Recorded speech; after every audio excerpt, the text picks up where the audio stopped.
Alright lads, so today we did get an announcement in regards to our next big update over on Brave Souls, and in this case it's surrounding the Senkaimon game modes. Now we've known during the 9th anniversary Bankai livestream that Senkaimon and many other game modes were going to see some improvements. And that was thanks to the fact that we have a year-long roadmap leading up to the 10th anniversary, giving us a breakdown on all the stuff that's being improved, and with our most recent end-of-year Bankai livestream, we did get that list updated, now including epic raid improvements. With the most recent addition of the attribute tree grounds, that now meant that Senkaimon or epic raids were next in line for us to get some information revolving around what they had planned for these updates.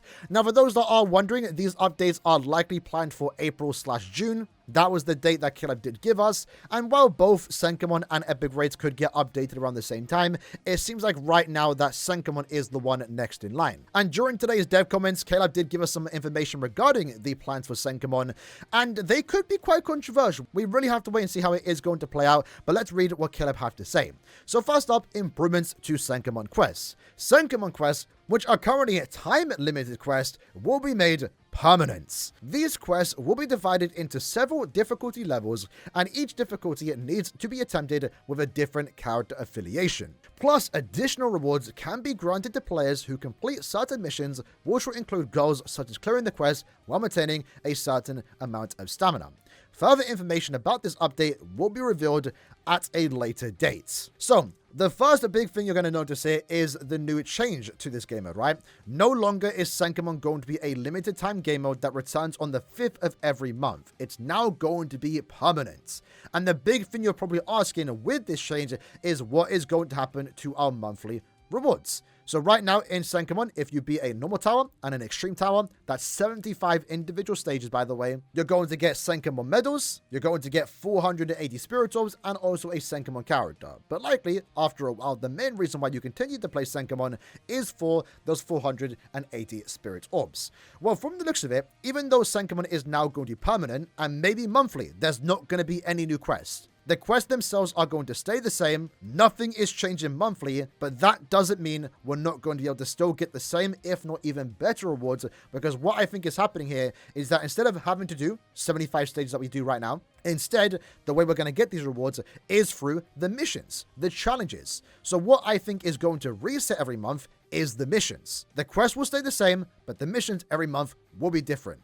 And every month, whenever the missions do reset, you're going to go into these quests that you might become accustomed to, because the idea, I assume, is that you're going to play them before. And you're going to have to clear the quest with maybe a no affiliation character while maintaining full stamina throughout the entire quest. That, I think, is the assumption of how this new Senkaimon game mode is going to work. I think this is very similar to other games like Dokkan Battle and also Treasure Cruise. Using Treasure Cruise as an example, because I did play that in the past. They had a quest called GURP Challenges, where the quest itself basically stayed the same every month. However, if you beat it with a certain type of team, you were able to get a large amount of summon currency, and that brought a lot of fun at the end of every month, because you were completing a quest that you were accustomed to, trying out different teams, different characters, and getting rewarded for it with pretty good rewards. I think that's the route Caleb want to take with this new update.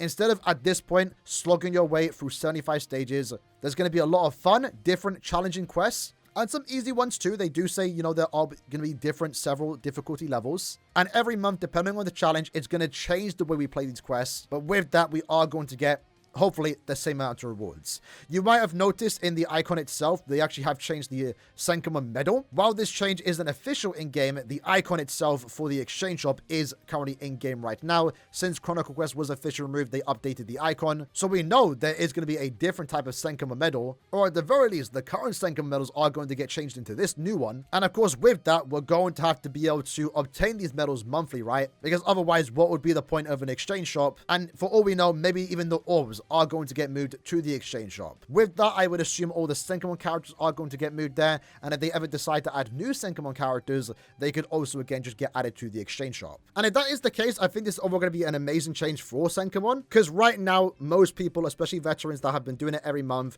their opinion of it is like, we want a new tower, which sure would be fun for the first like 3 or so months, but then you're going to go back to the same of every month having to go through 75 individual stages. This is a way to make it less grindy to a certain extent, but instead change the way we play it every month. Even though we're playing the same quest, it's going to change the way we play it. In a way, also make us do less quests, but the quality for each quest hopefully should be higher. Because in my opinion, Senkaimon is at its best when it is going down the route of being somewhat challenging, encouraging you to use a wide variety of characters that are worked on. Like, for example, the second sentence, there's several difficulty levels where you will be wanting to use different affiliations. I think the 9th anniversary Senkaimon Tower was a great example of that, where due to the rules of the stage, it wasn't requesting for one specific character. It really let you use any character you wanted to, assuming you worked on them. And a lot of the stages too had some really fun gimmicks, like if you instantly touch a status pool, you get inflicted with it, or a trap that would inflict you with a status element that would never wear off, bosses that could transform, a lot of unique trap effects, like stuff like that is what you want to see from Senkaimon. We saw that during the 9th anniversary, and if we can get that monthly with different challenges every month, making me use all my characters that I've collected over the years, I think this is going to be a really good change. A really good change in my opinion, and I think it'll make for some fun content. The idea of it, at least from what I'm reading, sounds fun. The big thing now more so for a lot of people is, what are the rewards going to look like? I'm assuming the rewards are going to stay the same. I really doubt Caleb is going to gut a bunch of orbs here, or rewards even, especially with the past examples we have seen. The most recent Guild Quest update that we got near the end of the year give us more orb rewards. Even Chronicle Quest, for example, that game mode has now officially been removed, and with that, that would have meant we would have lost 50 Spirit Orbs and also 6 Essence Scrolls every single month. Well, it turns out Caleb quickly added those to our now new monthly login bonus, so we haven't really lost anything of value. And if Caleb did that for just 50 Spirit Orbs, I really doubt they're going to go ahead and try and remove 200 Orbs from Senkaimon. Because if they weren't stingy enough to remove 50 Orbs from Chronicle Quest being deleted, I highly doubt they're going to try and pass 200 Orbs being removed from this new Senkaimon update. Because after all, it is supposed to be an improvement. And an Orb decrease is not an improvement. And any more news that we do get regarding these changes, I will update you guys on the channel, so make sure you guys are subscribed, because this time next month, when we get our next set of dev comments, we should get a bigger picture on how this new Senkaimon update is going to work. It sounds good. I personally don't believe the rewards are getting worse, despite the quest now being permanent. The rewards are just being changed differently to now being obtained through missions. But let me know what you think about it in the comments below. I think these changes are going to be for the best, and I'm definitely not going to miss having to slog my way through 75 stages every single month.